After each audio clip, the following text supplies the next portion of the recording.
இப்ப தோஷங்கள்லயே வந்து கொடுமையான தோஷமா வந்து சொல்றது வந்து புத்திர தோஷம். மனுஷனா பிறந்தவன் வந்து தன்னோட தலைமுறைய வந்து பூமியில தான் செஞ்ச நல்ல விஷயத்துக்காகவோ கெட்ட விஷயத்துக்காகவோ விட்டுட்டு போகணும் அப்படிங்கிறது தான் வந்து பிரபஞ்ச நியதி. பிரபஞ்சம் வந்து அடுத்த சந்ததியை வந்து உருவாக்க வைக்கிறதுக்கு தான் வந்து மனுஷனை வந்து படைக்குது. சில குடும்பத்துக்களுக்கு வந்து ஒரு குறிப்பிட்ட காலத்துக்கு அப்புறம் ஒண்ணு ஆண் வாரிசா வந்து உருவாகுது, ஒண்ணு பெண் வாரிசா உருவாகுது, இல்ல வந்து வாரிசே வந்து இல்லாம வந்து போகுது. ஒருத்தவங்களுக்கு வந்து வாரிசு உருவாகும் காலம்னு ஒண்ணு வந்து இருக்குது. சிலருக்கு வந்து வாரிசே உருவாகாது அப்படின்றது வந்து இருக்குது. அதுக்கு வந்து தொடரும் கர்மா, தொடர் கர்மா அப்படின்னு வந்து நம்ம வந்து சொல்லலாம். தொடர் கர்மா அப்படின்னா என்னங்க? அதாவது சில குடும்பங்கள்ல வந்து தீர்க்க முடியாத சில பிரச்சனைகள் வந்து இருக்குங்க. அந்த தீர்க்க முடியாத பிரச்சனைகள் வந்து ஒரு தோஷத்தையோ சாபத்தையோ அவங்களுக்கு வந்து வெளிப்படுத்தும். அந்த தோஷமோ சாபமோ அந்த ஜாதகருக்கு வந்து அடுத்த தலைமுறையை வந்து உருவாக்க முடியாத ஒரு சூழ்நிலையை கொடுக்கும். ஒண்ணு பெண் வாரிசை கொடுத்து அவங்க எவ்வளவோ நிறைய பரிகாரங்கள் செஞ்சு ஒரு பெண் வாரிசை வந்து உருவாக்குவாங்க. அப்படி இல்லை எவ்வளவோ பரிகாரம் செஞ்சு கூட அவங்களுக்கு வந்து வாரிசே வந்து உருவாக முடியாத நிலைகள் வந்து வந்துருது. என்ன மாதிரியான கிரக அமைப்புகள் இருந்தால் அவங்களுக்கு வந்து வாரிசே வந்து உருவாகாது அப்படின்னு கேட்டீங்கன்னா, என்னோட ஆய்வுல வந்து நான் வந்து கிரகண தோஷத்தை வந்து முதன்மைப்படுத்துறதுக்காக வந்து விரும்புறேன். கிரகண தோஷம்னா என்னங்க? அதாவது சூரியன் ராகு, சூரியன் கேது இதோட சேர்க்கை தான் வந்து கிரகணம். அதாவது சந்திரன் ராகு, சூரியன் கேது, சந்திரன் கேது இந்த 4 கிரக சேர்க்கை தான். அதாவது சூரியன் ராகு, சூரியன் கேது, சந்திரன் ராகு, சந்திரன் கேது. இதுதான் வந்து தொடரும் தலைமுறை சாபம் அப்படின்னு. சூரியன் அப்படிங்கிறது வந்து அப்பா, சந்திரன் அப்படிங்கிறது வந்து அம்மா, ராகு அப்படிங்கிற கிரகம் வந்து பாட்டன், கேது அப்படிங்கிற கிரகம் வந்து பாட்டி. அப்ப ஒரு தலைமுறையை வந்து உருவாக்கணும் அப்படின்னா ஒரு தாத்தா பாட்டி அவங்களுக்குள்ள பிள்ளைங்க, அதுக்கடுத்து அவங்களோட பிள்ளைங்க தான் வந்து வாரிசை வந்து தொடர்ந்து வந்து உருவாக்கிக்கிட்டே இருப்பாங்க. இந்த தலைமுறையை சொல்லக்கூடிய கிரகங்கள் வந்து கிரகண தோஷத்தால் வந்து பாதிக்கப்படும் போது அவங்களுக்கு வந்து அடுத்த தலைமுறையை உருவாக்கக்கூடிய சக்திகள் வந்து வரமாட்டேங்குது. ஏன்னா நல்லா பாருங்க, நிறைய பேர் வந்து இப்ப குழந்தை பிறக்கலைன்னா குருவை தான் வந்து செக் பண்றாங்க. ஆனா குருவை வந்து செக் பண்ணக்கூடாது. குரு அப்படிங்கிறது ஒருத்தவங்களுக்கு வந்து வயித்துல வந்து குழந்தை உருவாகின பிறகுதான் குரு வந்து பொறுப்பாகிறாரே தவிர, குழந்தை உருவாகிறதுக்கு முன்ன சூரியன் தான் வந்து பொறுப்பு. சூரியன் ஒரு ஜாதகத்துல வந்து வலுவாக இருந்தால் மட்டும்தான் அந்த ஜாதகருக்கு வந்து அடுத்த தலைமுறையை உருவாக்கக்கூடிய சக்திகள் வந்து இருக்கும். அப்ப சூரியன் வந்து கிரகண தோஷத்தால வந்து பாதிக்கப்பட்டுட்டாரு. சந்திரன் அப்படிங்கிற அந்த மனசு, அதாவது இந்த ஜென்மத்துல நம்ம வந்து அனுபவிக்க வேண்டிய அனைத்து நல்ல தீய இன்பங்களையும் சொல்லக்கூடிய கிரகம் தான் வந்து சந்திரன். இந்த ஜென்மத்தில் நம்ம என்ன நல்ல வினைகள் அனுபவிக்க போறோம், என்ன தீய வினைகள் அனுபவிக்க போறோம், அதுக்கு தகுந்த மாதிரிதான் நம்மளோட உடம்ப வந்து கடவுள் வந்து வடிவமைப்பார், பிரபஞ்சம் வந்து வடிவமைக்கும். அப்ப நம்மளோட உடம்புல வந்து எப்படி நம்ம உடம்பு வந்து உருவாகுது அப்படின்னு கேட்டீங்கன்னா, டிஎன்ஏ மூலமா தான் நம்மளோட உடம்பு வந்து உருவாகுது. அதாவது அப்பா, அம்மா, தாத்தா, பாட்டி இவங்க கிட்ட இருந்து வரக்கூடிய அந்த டிஎன்ஏ தான் நம்மளோட உடம்ப வந்து உருவாக்குறது.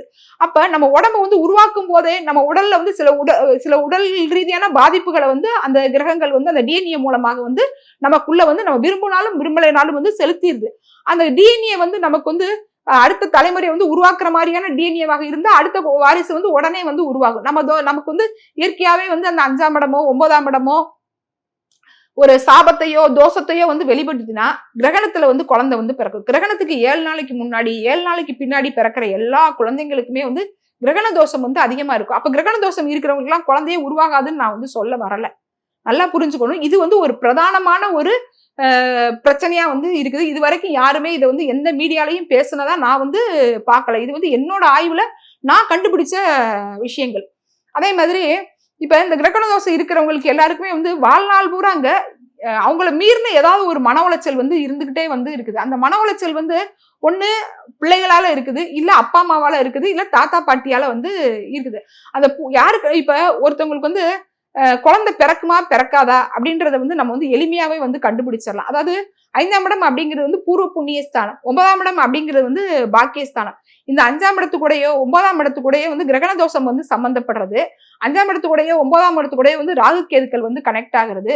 5ஆம் இடத்துக்கூடயோ 9ஆம் இடத்துக்கூடயோ வந்து சனி கனெக்ட் ஆகுறது. இதெல்லாம் வந்து கர்ம தோஷம் அப்படின்னு வந்து சொல்றோம். அது வந்து தொடரும் கர்ம தோஷம் அப்படின்றத நம்ம வந்து சொல்லலாம். இந்த மாதிரி தொடரும் கர்ம தோஷம் இருக்கிறவங்களுக்கு கண்டிப்பாக வந்து ஒண்ணு வாரிசு உருவாகாது. அப்படி வாரிசு உருவாகுனா அந்த வாரிசுகளால அவங்க வந்து நிறைய வந்து மன உளைச்சலை வந்து அவங்க வந்து அனுபவிக்கிறாங்க. இதுல 3வது கேட்டகரி என்ன இருக்குது அப்படின்னு வந்து கேட்டீங்கன்னா, நம்ம வந்து திருமண தடைக்கு நம்ம வந்து சொன்னோம் இல்லையா, அதாவது ராகு கேது மையப்புள்ளி அப்படின்னு வந்து சொன்னோம் இல்லையா. இப்ப ஒரு ஜாதகத்துல வந்து 2ஆம் இடத்துலயோ 8ஆம் இடத்துலயோ ராகு கேதுக்கள் சம்பந்தம் இருந்தா அவங்களுக்கு வந்து 5ஆம் இடமும் 11ஆம் இடமும் வந்து ராகுகேது மையப்புள்ளியில வந்து வரும். இந்த எல்லாரும் அந்த குடும்பஸ்தானத்துல வந்து ராகுகேது இருக்கிறத வந்து அந்த காலத்துல நம்மள முன்னோர்கள் வந்து எதுக்காக அப்படி சொன்னாங்க அப்படின்னு கேட்டீங்கன்னா, அது வந்து 2ஆம் இடத்துல ராகுகேது இருந்தா அந்த பிள்ளைங்களோ பையனோ வந்து அதிகமா வாக்குவாதம் பண்ணுவாங்க. 8ஆம் இடத்துல இருந்தா அது வந்து ஆயுள் தோஷமாகவோ மாங்கல்ய தோஷமாகவோ வெளிப்படுதுன்னு வந்து அவங்க வந்து வேற விதமா அவங்க ஒரு சூட்சமமான முறையில சொன்னா கூட, அந்த 2ஆம் இடத்துலயோ 8ஆம் இடத்துலயோ இருக்க ராகுகேது வந்து 5ஆம் இடத்தையும் 11ஆம் இடத்தையும் வந்து மையப்படுத்தும். அந்த மையப்படுத்தக்கூடிய அந்த 5ஆம் இடமும் 11ஆம் இடமும் வந்து பாதிக்கப்படுறதுனால அவங்களுக்கு வந்து அடுத்த தலைமுறை வந்து ஒண்ணு உருவாகாது. அப்படி உருவாகினால் அந்த குழந்தைகளால் அவங்களுக்கு வந்து தீர்க்க முடியாத மனக்கசப்புகள் வந்து ரொம்ப வந்து அதிகமாக இருக்குது அப்படின்னு நம்ம வந்து சொல்லலாம். இப்ப புத்திரதோஷத்தை பொறுத்த வரைக்கும் 5ஆம் இடத்துல கேது இருந்தாலோ 5ஆம் இடத்துல குரு இருந்தாலோ வந்து ஒரு அதாவது இப்ப 5ஆம் இடத்துல குரு இருக்குது அப்படின்னு வச்சுக்கோங்களேன், அது வந்து காரக பாவக நாஸ்தின்னு வந்து சொல்றாங்க.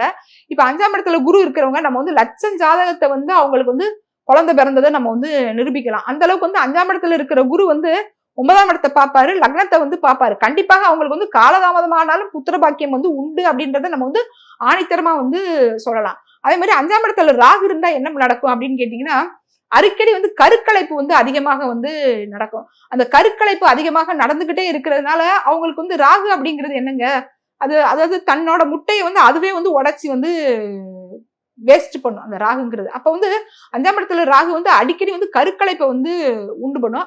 5ஆம் இடத்துல இருக்க கேது என்ன அப்படின்னு கேட்டீங்கன்னா, பிலோப்பியன் டியூப் வந்து அடைச்சிருக்குன்னு சொல்றாங்க பாத்தீங்களா, அவங்களுக்கு எல்லாம் எல்லாருக்குமே வந்து 5ஆம் இடத்துடைய 5ஆம் அதிபதியோ ராகு கேது சாரத்துல வந்து இருப்பாங்க. இன்னும் ஒரு சூட்சமமான விஷயம் நான் வந்து சொல்றேன். உங்க ஜாதகத்துல 5ஆம் அதிபதியோ குருவோ சூரியனோ கேதுவோட நட்சத்திரத்திலேயோ ராகுவோட நட்சத்திரத்திலேயோ இருந்தால் அவங்களுக்கு வந்து தொடர் கர்மாவால் அடுத்த வாரிசை வந்து உருவாக்கக்கூடிய சக்திகள் வந்து இருக்காது.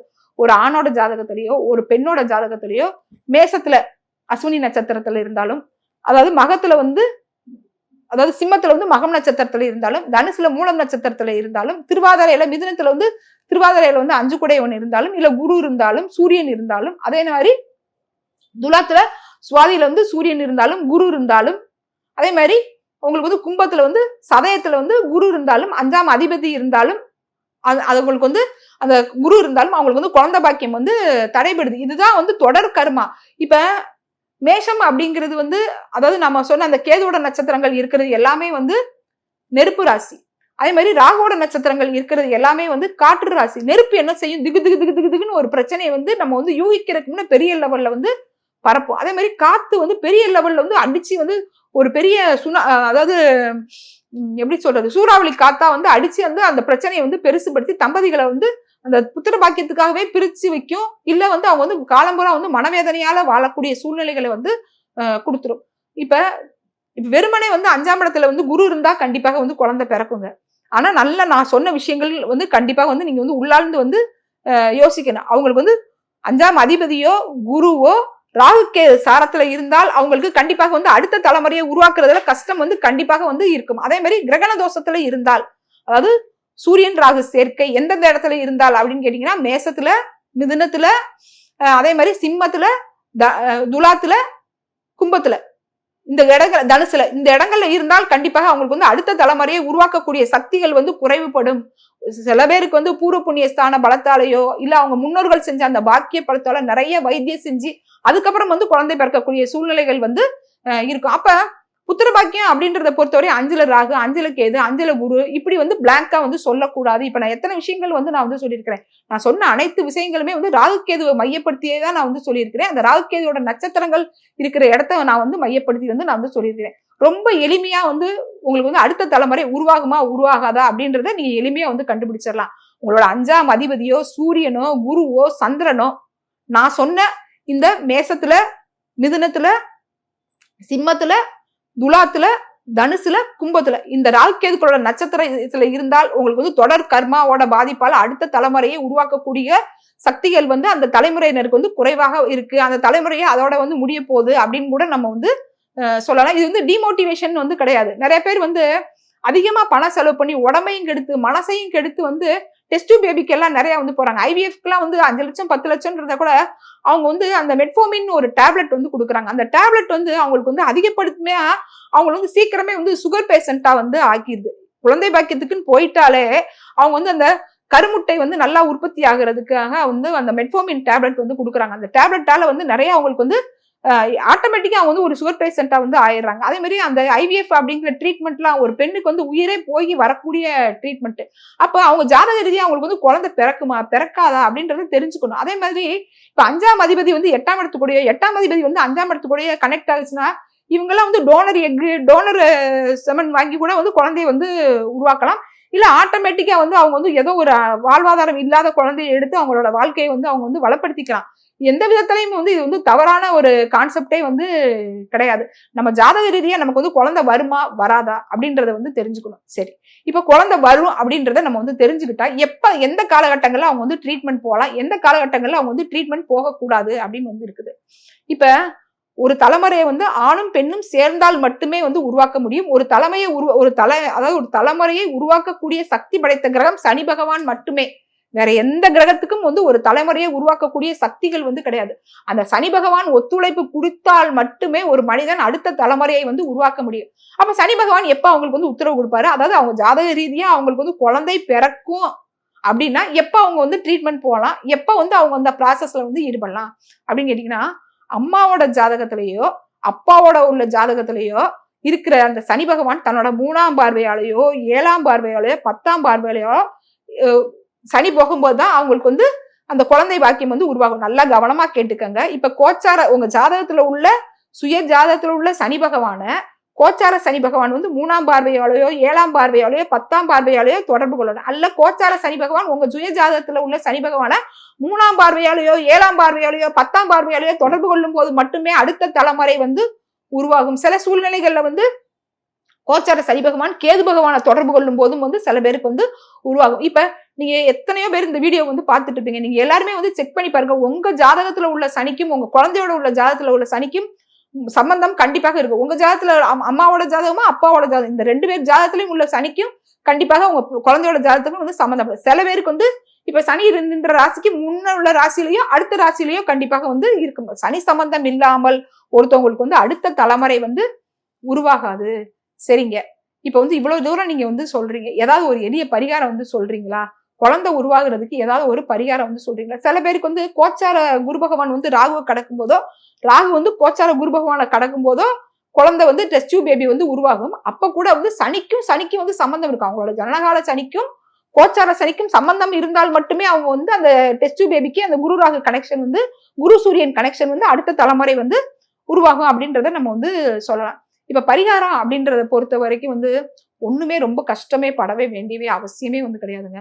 ஒருத்தவங்களுக்கு வந்து குழந்தை கொடுக்கிறவர் வந்து சூரியனாக இருந்தா கூட அந்த குழந்தை வளர்றதுக்கு காரணமாக இருக்கக்கூடிய கிரகம் வந்து குரு பகவான். அப்ப நீங்க வந்து தட்சிணாமூர்த்தியை வந்து ரொம்ப ஆத்மார்த்தமா வந்து வழிபாடு வந்து பண்ணணும். அது வந்து நவகிரக குருவாக கூட இருக்கலாம், இல்ல தட்சிணாமூர்த்தியாக கூட வந்து இருக்கலாம்.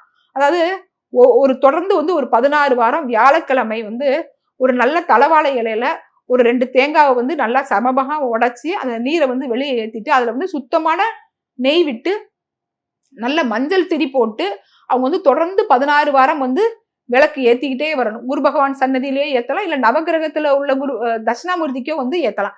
இந்த 2ல அவங்க வந்து எதை செஞ்சாலும் அவங்களுக்கு கண்டிப்பாக வந்து குழந்தை பாக்கியம் வந்து உண்டு. நன்றி, வணக்கம்.